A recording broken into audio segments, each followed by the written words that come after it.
술에 대한 자문 중에서도 사람들 입에 자주 오르내리는 것이 하나 있죠. 즉, 술은 잘 마시면 약이 되고 그렇지 아니하면 독이 된다라는 말입니다. 제가 전국 배가를 빌미로 해서 술 이야기를 하는 궁극적인 까닭도 어떻게 하면은 술을 즐겁게 오래 마실 수 있을까 하는 그런 것이 되겠습니다. 그런 점에서 우리의 앞선 세대 선인들은 어떻게 술을 마셨는가, 이것을 더듬어 보는 일도 결코 무의미하지 않다고 생각합니다. 제가 연전에 우리나라 소문난 주당 14명의 생애를 간단히 소개한 바가 있습니다. 그것은 두산그룹 사사 편집팀에서 만들었던 리스트라고 했죠. 즉 1978년 두산 편집실에서 우리나라 명사 140명을 상대로 해가지고 당신이 생각하는 우리 역사상 최고의 주당은 누구냐? 쉽게 말해서 인기투표식으로 뽑았던 리스트입니다. 제가 그것을 소개하면서도 대성에 차질 않았습니다. 왜? 첫째가 시대가 너무 광범위하다. 신라 때의 원효랑 현재의 조지훈까지를 다 망라하는 시간대가 너무 넓다.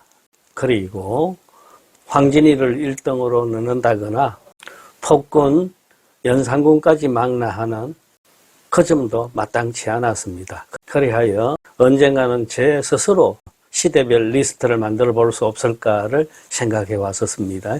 그래서 오늘 소개하는 이 리스트는 조선왕조 500년의 한정을 지었습니다. 제가 오랜 기간 조선시대를 배경으로 해서 여러 편의 역사소설을 쓴 바가 있기에 나름 이런 일도 가능치 않겠는가 여겼던 것입니다. 그리고 명실상부 주당이라고 하는 기준점은 뭐냐? 그 점은 두산그룹에서 채택했던 방식을 원용했습니다.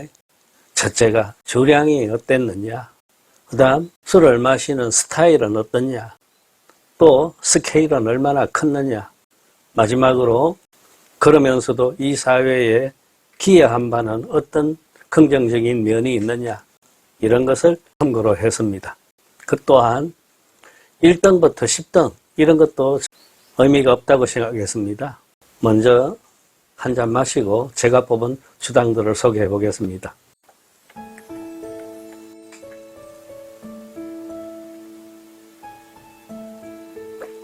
편의상 저는 시대순으로 인물들을 놓았습니다.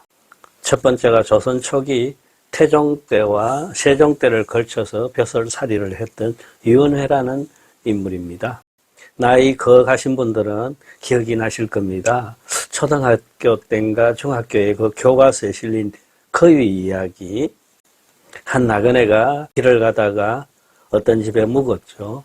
그런데 공교롭게도 부부싸움이 일어나가지고 누군가가 구슬을 마당으로 던졌는데 마당에 있던 거위가 그걸 삼키는 것을 행랑채에 있던 나그네가 봤어요.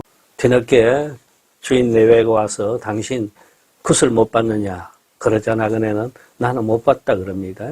주인이 이 나그네를 도둑으로 의심을 하고는 묶었어요. 날이 밝으면은 관하로 끌고 가겠다고. 나그네가 나는 아니다. 대신에 저 거위를 잘 가둬둬라 그러죠. 날이 밝자 거위 배설물 속에서 구슬을 발견하게 됩니다. 주인 내외가 나그네한테 미안해하면서 왜 진작에 거위가 그랬다는 말을 하지 않았느냐 그랬어요. 나그네 왈, 내가 어제 그렇게 말했으면은 당신네들이 저 거위를 당장 잡아 배를 갈랐을 거 아니냐. 그 나그네가 바로 유은회입니다. 태종과 세종의 그 미미한 관계 속에서 중재 역할을 했던 중요한 신하였어요. 집현전 학사였으며 황희정상과 더불어서 팔도 지리지도 편찬했던, 특히 외교 문서를 작성하는 데 능했다라고 알려져 있습니다. 그런데 워낙 술을 좋아하기 때문에 어전회의에도 곧잘 취해서 나타나곤 그랬어요. 세종 임금이 그가 걱정이 돼서 잔 하나를 하사하죠. 앞으로는 하루에 이 잔으로 석 잔 이상 마시지 말라, 엄형이다 그랬어요. 그런데 또 어느 날 갑자기 문서를 작성하려고 윤회를 불렀더니 고주망태가 돼 있더라. 임금의 말도 너는 듣지 않느냐 야단을 쳤더니 저는 석 잔밖에 안 마셨습니다 하고 잔을 보여주는데 그 넙주바리를 망치로 두들겨서 커다란 잔으로 만들어 놨더라는 그런 일화도 이 윤회한테 있습니다. 그런데요, 임금이 잔을 하사해서 석 잔 이상 마시지 말라는 이 일화는 중국과 우리나라의 여러 사람한테서 등장하고 있습니다. 가장 초기로는 당현종이 이백한테 그랬다라는 것, 그리고 우리나라에서는 윤회뿐만 아니라 선조 임금이 정철한테 그랬다. 아니다, 성종 임금이 손순효한테 그랬다. 뭐 이런 얘기들이 있습니다. 제가 보건대 우리나라에서의 이 일화의 시조는 손순효다라고 보고 있습니다. 제가 보본 두 번째 주당은 매월당 김시섭입니다. 그는 어느 날 술에 취해서 저작거리를 걷다가 영의정 정창손의 행차를 만났어요. 그러자 김시섭이 큰 소리로 영의정의 이름을 부르면서 저놈은 그만 쉬어야 해 라고 소리쳤다 그럽니다. 이유는 간단해서요, 영의정 정창손은 사육신이 세조를 죽이려 했던 그 사건을 밀고 했던 김질의 장인이었기 때문입니다. 매월당 김시섭, 그의 절친이 남효원이었는데 어느 날 다시 김시섭이 강원도 관동으로 떠나는 날 남효원이 통대문 밖에까지 따라 나와서 작별의 아쉬움을 적은 시를 전합니다. 그때 김시섭이 남효원한테 준 답시의 한 부분이 이랬습니다. 인간 세상은 흐르는 물과 같아. 유유히 흘러가서 가을 가고 봄이 오네. 오늘은 소나무 아래에서 술을 나누지만 내일 아침에는 깊은 산속을 향하리오. 단 하루도 그의 곁에서 술잔이 떠난 적이 없었다는 매월당 김시섭입니다. 아까 말한 윤회가 56세에 세상을 떠났고 김시섭이 58세에 숨졌습니다. 세 번째 인물은 연산군 때의 인물 박은이라는 문인입니다. 김종직 문화에서 수학을 했고요. 17살 때 진사에 급제했습니다. 20살 때 당시에 권세가 유자광을 고발하는 소를 올렸는데 이 임금이 무고죄로 그를 파직시켜버렸어요. 이때부터 박은은 밤낮으로 자연에 묻혀 술만 마셨습니다. 연산군 10년 때 갑자사화가 터지면서 그게 연루돼가지고 박은 또한 동래로 귀양을 갔다가 다시 끌려와서 목이 잘리는 형벌을 받습니다. 그때 그의 나이가 26살이었어요. 30을 살지 못한 젊은 술꾼 박은입니다. 성격이 온화하고 여리면서도 불의를 보면 참지 못했던 강직한 면을 또 가졌어요. 그리고 그의 시가 탁월했습니다. 훗날 시에 대해서 안목이 높았던 정조대왕이 이 박은을 가리켜서 당송시를 능가하는 그런 독자적인 시세계를 구축한 조선의 시인이다라고 칭찬을 했어요. 당나라, 송나라의 그 빼어난 시인들하고도 견줄만 하다라는 거였습니다. 정조 임금은 이 박은을 조선에서 제일 가는 시인이더라고 극찬을 마다하지 않았습니다. 또한 이규경 같은 문인은 이 박은을 가리켜서 조선의 두보라고 또 칭송했습니다. 그 험난한 세태 속에서 자신의 절개와 신념을 지키기 위해서 술에 의지하고 시를 읊었던 젊은 선비 박은, 그가 또 조선의 진정한 술꾼이다, 주당이다, 이렇게 보는 것입니다. 그의 19절 하나요. 마땅치 않게 찬비는 국화에 내리는데 작은 술동이는 사람 가까이 있을 줄을 아네. 문을 닫고 있으니 단풍은 지고 식구를 얻고 나니 흰머리 새로워라. 네 번째 인물은 정이청이라는 문인입니다. 선조 때 문사로서 퇴계 이황의 제자입니다. 안동 개상스랑 시절 퇴계 선생을 찾아가서 제자가 되었는데 그때 이 정이청의 나이는 선생 퇴계보다 3살이 위였습니다. 조선조에는 이렇게 선생보다 나이 많은 제자들이 많았습니다. 하루는 선생 퇴계와 함께 근처에 있는 청량산에 놀러 갔어요. 거기서 선생을 모시고 술을 한잔 하는데 정이청이 흥을 돋우려고 거기 있는 스님들 보고도 다 불러갖고 술을 한잔 하라고 권합니다. 스님들이 우리는 술을 못 마십니다라고 그랬더니 또 화를 내고 그래서요. 그걸 퇴계가 말리고 했다라는 일화도 있습니다. 퇴계가 늘 자네는 술만 좀 조심하면은 크게 될 수 있는데라고 걱정을 하고 그랬다고 합니다. 권호문이가 쓴 거의 묘갈문에는 이런 구절이 있어요. 공은 평소 술을 즐겼는데 늙어서도 더욱 좋아해서 술로서 슬픔과 기쁨을 달랬다. 그가 세상을 떠날 때도 보름간이나 곡기를 끊으면서 술만 마셨다고 그럽니다. 이었고 그가 마지막 술잔을 들이키고 숨이 졌는데 그때 그의 나이가 81살이었습니다. 평생을 그렇게 술을 먹고도 그 시절에 그렇게 또 오래 사는 인물이 바로 정이청입니다. 다섯 번째가 송강정철입니다. 그의 생애와 행적에 대해서는 긍정, 부정 보는 이에 따라서 극단적으로 나뉘어집니다만은 술꾼으로서는 그 또한 둘째 가라 하면 서러워할 지경에 있다고 해서 리스트에 넣었습니다. 우리가 학교 때 배운 한 잔 먹새 그려 또 한 잔 먹새 그려 꽃 꺾어 세어가며 무진 먹새 그려 하는 장진주사 이런 술노래도 그가 썼습니다. 당이 달랐습니다마는 유성룡 같은 이는 정송강은 술에 취해 있느라 정사를 돌보지 않는다라고 비판하기도 했습니다. 아무튼 정송강 스스로는 자기가 당나라 시기의 이태백에 견줄만 하다라고 여기고 시에 있으나 술에 있으나 나는 이백을 능가한다라고 기고만장했던 인물이기도 합니다.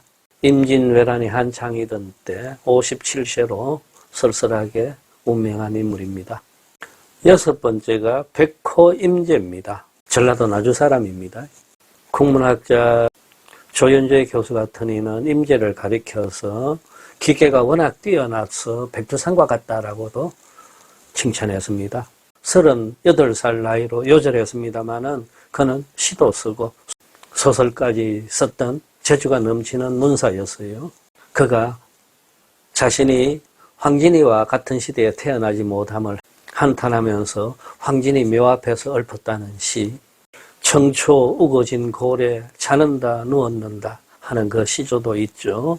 자기 또한 황진이와의 로맨스를 누렸을 거라는 그 포부, 그리고 그렇지 못함에 대한 한탄을 노래한 시였습니다. 일곱 번째는 선조와 광해군 때의 허균입니다. 홍길동전으로도 잘 알려져 있는 허엽의 아들 흔한서른의 동생, 좀 전에 말한 박은은 목이 잘려 죽었습니다마는 허균은 능지처참으로 생애를 마감했습니다. 반역죄로. 그때 그의 나이가 49이었습니다. 술을 참 좋아했고 여러 기생들과의 연애담도 남아 있습니다. 술만 마시면 그의 입에서는 시가 이어졌다 라고 말할 정도로 천재성을 지니고 있었어요. 어머니가 세상을 떠나서 상복을 입고 있는 때에도 기생과 놀았다고 해가지고 반대파 인물들로부터 탄핵을 받곤 했던 인물입니다. 그의 시 하나만 소개하겠습니다. 골물은 초가를 돌아 소리내어 흐르고 쌀입을 애워산 산자락에 안개가 젖어드네. 술통 속에 다행히 도령주가 남아있으니 슬쩍 취해 엎조리고 휘파람 불어도 방해하지 마시오. 이런 시입니다. 여기 나오는 도령주, 여기에서 도는 도연명을 말하고 령은 도연명이 지냈던 사또 벼슬을 말합니다. 그러니까 도령주, 도사또님 술이라는 겁니다. 전국 빼갈 중에도 도령주가 있어요. 즉 흑유는 도연명을 흠모하면서 나도 도연명과 같은 삶을 누리고 싶다 해서 이 술 이름을 도령주라고 했던 것입니다. 8번째, 연암 박지원입니다. 박지원은 술에 대해서 아주 부정적인 생각을 갖고 있었어요. 술에 취해서 풍류를 넘는다는 것은 핑계거리에 지나지 않는다. 술에 취하면 상하 귀천을 막론하고 개가 된다라는 독설도 서슴지 않았던 인물입니다. 그러면서도 그 스스로는 자주 술을 마셨어요. 특히 열하일기에서 보듯이 중국의 깡패들을 만나가지고는 그들 앞에서 그 독한, 분명히 빼갈이었습니다. 그걸 대접제 빼갈을 완샷 해가지고 그들을 쫓아냈다라는 기록도 남아 있습니다. 아주 술이 셌던 것 같습니다. 따라서 술에 대해서 이런 부정적인 사고를 갖고 있으면서도 스스로 그 음주를 마다하지 않았던, 그리고 주위에는 다 술꾼들, 친구들을 두었던 연암 박지원을 8번째로 뽑아봤습니다. 68세 세상을 떠났어요. 9번째는 누가 뭐래도 빼놓을 수 없는 인물 김삿갓입니다. 김명현. 알다시피 그의 할아버지가 김익순으로서 홍경래 난 때 항복을 하고 인부와 병부를 반란군한테 순순히 바쳐버렸던 인물, 그로 인해서 역적이 되어버렸습니다. 역적의 후손으로서 영월 산골에 숨어 살다가 친할아버지를 할아버지인 줄 모르고 규탄하는 글을 썼다라는 그 죄책감에 평생을 삿갓을 쓰고 다니면서 술을 마시고 시를 짓고 세상을 야유했다는 그 인물입니다. 그의 술과 시에 대한 이야기는 참으로 너무 많은데 시 하나만 소개하고 넘어가겠습니다. 머리가 허연 너는 김진사 아니냐. 나도 한때는 꽃다운 청춘이었다. 술은 너로만 가는데 돈은 떨어졌고 세상을 알만하니까 백발이 되었구나. 김삿갓은 76세까지 살았습니다. 마지막 10번째 자리에 정조대왕을 모셨습니다. 정조는 어떤 임금일까요? 우선 기록을 쫓아서 신김새부터 말씀드리자면 정조 임금은 등보였어요. 눈이 지독하게 나빠서 늘 안경을 끼고 있었고요. 성격은 급하고 입에서는 쉴 새 없이 욕지기가 나오곤 그랬습니다.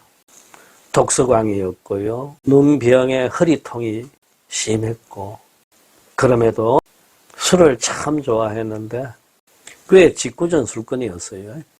담배도 골초였다고 합니다. 임금은 스스로 담배의 찬론자였는데 담배가 소화에 좋고 추위와 더위를 쫓아낸다고 하면서 담배를 칭찬하는 시도 지연 임금이 정조입니다. 술버릇은 좀 괴팍스러웠던 모양인데 특히 술 못하는, 그리고 술을 겁내는 신하들을 골탕 먹이는 것을 좀 재미로 여겼던 것 같습니다. 술에 조심스러운 다산 정약용 같은 이를 불러다가 일부러 부통, 필통이죠. 거기다가 술을 가득 채워가지고는 억지로 먹여갖고 골아떨어지게 만든 임금이 또 정조 임금입니다. 수원 팔달문 시장 입구에 가면은요, 술상을 앞에 놓은 임금의 동상이 서 있죠. 거기에 적힌 문구가 불취묵이라는 4글자입니다. 취하지 아니하면 집에 못 간다 이거였어요. 어느 날 창덕궁에서 당시 과거시험에 합격한 선비들을 잔뜩 모아놓고 연회를 베풀었는데 왕은 그들 하나하나의 심성을 테스트해 보려고 술을 잔뜩 먹입니다. 거기서 왕이 했던 말이 불취묵이었습니다. 너희들 취하지 아니하면 오늘 집에 못 간다 이거였어요. 예, 이렇게 제 나름으로 시대순으로 10명의 조선조 술꾼들을 나열해 놓고 조선의 주단 10글이라고 이름 붙여보았습니다.